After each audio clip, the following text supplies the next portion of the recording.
சிவபக்தர்கள் அனைவருக்கும் வணக்கம். இன்னைக்கு நம்ம பார்க்கக்கூடிய தலைப்பு, காளி தேவி வழிபாட பற்றி. உங்களோட கர்ம வினைகள ரொம்ப சீக்கிரமா குறைக்கணும் அப்படின்னு விரும்புறீங்களா? ஆமா அப்படின்னா, நீங்க தினமும் உங்க தெருவுலயோ, இல்லன்னா ஊர்லயோ இருக்கக்கூடிய காளி கோவிலுக்கு போயிட்டு வாங்க. ஒவ்வொரு அமாவாசை அன்னைக்கும் காளி அன்னைக்கு தேன் கலர்ல புடவை எடுத்து பூசாரி கிட்ட கொடுங்க. ஒவ்வொரு அமாவாசை அன்னைக்கும் காளி கோவில்ல அன்னதானம் செய்யுங்க. உங்களோட 17 முற்பிறவி கர்ம வினைகள் படிப்படியா குறைய ஆரம்பிக்கும். ஒவ்வொரு அமாவாசை அன்னைக்கும் காளிக்கு அபிஷேகம் செய்யுங்க. அபிஷேகத்துக்கு நாட்டு மாட்டு பால் குறைஞ்சது 2 லிட்டரா வாங்கி குடுங்க. இது மூலமா உங்களோட குலதெய்வத்தோட ஆசீர்வாதம் உங்களுக்கு முழுமையா கிடைக்கும் விதமா காளி தாயோட அருளாசியும் சேர்ந்து கிடைக்கும். அபிஷேகத்துக்கு இளநீர் வாங்கி கொடுங்க. கடந்த காலங்கள்ல நீங்க ஏதாவது ஒரு தெய்வத்துக்கு நேர்த்திக்கடன் வேண்டியிருப்பீங்க. உங்களோட கோரிக்கையையும் அந்த தெய்வம் நிறைவேற்றி வச்சிருக்கும். அதுக்கப்புறமா நீங்க அந்த நேர்த்திக்கடன செலுத்தாம விட்டுருப்பீங்க. அத சரியான விதத்துல காளி தாய் உங்களுக்கு நினைவூட்டி அந்த நேர்த்திக்கடன நிறைவேற்ற வைப்பா. நீங்க ஒரே ஒரு முறை அபிஷேகத்துக்கு காளி அன்னைக்கு பச்சை இளநீர் இல்லன்னா சிகப்பு இளநீர் 12 வாங்கி கொடுத்தீங்கன்னா, உங்க மேல கொண்டிருக்கக்கூடிய மற்ற தெய்வங்களோட கோபம் அந்த நொடி முதல் குறைய ஆரம்பிக்கும். அபிஷேகத்துக்கு பன்னீர் வாங்கி கொடுங்க. ஒவ்வொரு அமாவாசை அன்னைக்கும் குறைந்தது 5 பன்னீர் பாட்டில்கள், அதிகபட்சமா 25 கூட நீங்க வாங்கிக்கலாம். காளி தாயோட அபிஷேகத்துக்கு வாங்கி கொடுங்க. இது மூலமா பல ஆண்டுகளா வரவேண்டிய பணம் தானாகவே வசூலாகக்கூடிய சூழ்நிலையும் உருவாகும். அபிஷேகத்துக்கு பஞ்சகவ்யம் வாங்கி கொடுங்க.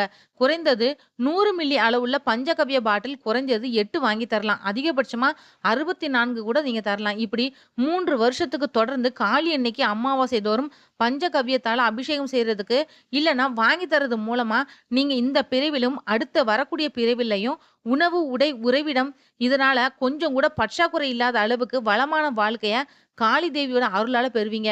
அபிஷேகத்துக்கு ருத்ராட்சம் வாங்கி கொடுக்கலாம். 5 முக ருத்ராட்சங்கள் 108 வாங்கி காளி கோவில் பூசாரி கிட்ட கொடுக்கலாம். அப்படி ஒவ்வொரு அமாவாசைக்கும் அபிஷேகம் செஞ்சு வர்றது மூலமா ருத்ராட்சம் வாங்கி கொடுத்த மனிதருக்கும், ருத்ராட்சம் அபிஷேகம் செஞ்ச பூசாரிக்கும் அன்னைக்கு வரைக்கும் இருந்து வந்த மனவேதனைகள், விரக்திகள், அவமானங்கள் இது மூலமா உண்டான விரக்தி, மனப்பான்மை இது எல்லாமே படிப்படியா குறைஞ்சு காணாமலே போயிடும்.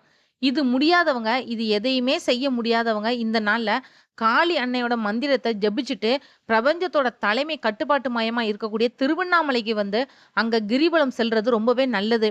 பெரும்பாலான காளி அன்னையோட மந்திரங்கள் முறைப்படி தீட்சை பெற்றதுக்கு அப்புறமா தான் ஜெபிக்கணும் அப்படின்ற விதிமுறை இருக்கு. சைவ உணவு முழுமையா பழக்கத்துக்கு முழுமையா மாறுனதுக்கு அப்புறம் தான் காளி மந்திரங்கள் ஜெபிக்கணும் அப்படின்ற விதிமுறையும் இருக்கு. இது தவிர காளி தேவியோட மந்திரத்த உபதேசம் பெற்றதுக்கு அப்புறமா அதை சித்தி அடையும் வரை பரம ரகசியமா முயற்சி செய்யணும் அப்படின்னு குருமார்கள் அறிவுறுத்துறாங்க.